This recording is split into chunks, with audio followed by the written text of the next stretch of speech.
fourth leadership assassin that we want to look at is pride.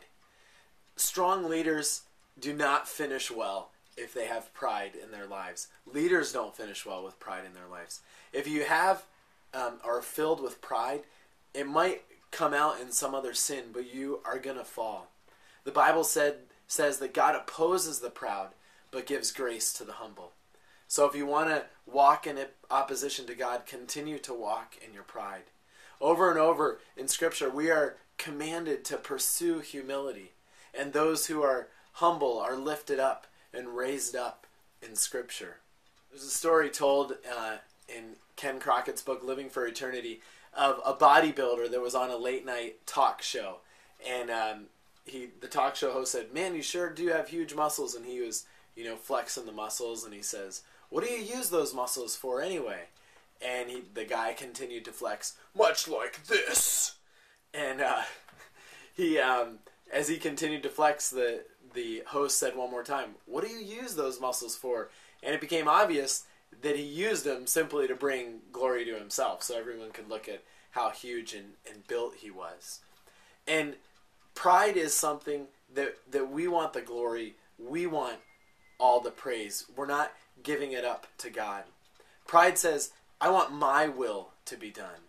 Humility says, "God, I want your will to be done." I want to encourage you to pursue humility. And a lot of times pride sneaks into our life. We don't see it. We can't see where it's going to come from or how it's going to come towards us. And so we need to be open to other people speaking into our lives and telling us those things. I was talking to a mentor recently about an issue I had in my life, and he said, do you want to know what the real problem is?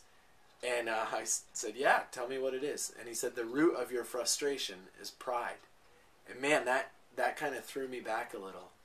A couple years ago, we were in the States, and I had the privilege to go to different places, to Europe and back here to Japan and different places in the States to do student leadership training.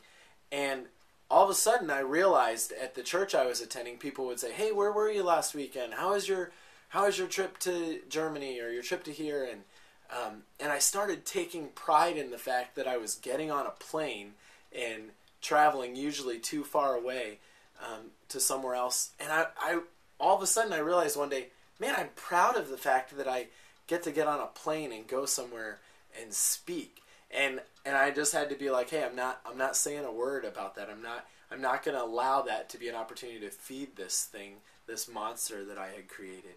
And so pride can sneak in the silliest, stupidest ways.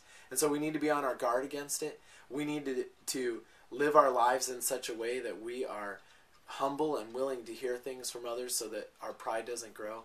And we need to continue to pursue the Lord and to be like Jesus. In Philippians 2, it says that Jesus humbled himself and was obedient to the Lord even unto death, and took on the nature of a servant. And so I want to encourage you to do the same, to take on the nature of a servant, to be humble, and to be obedient to the Lord, whatever he calls you to.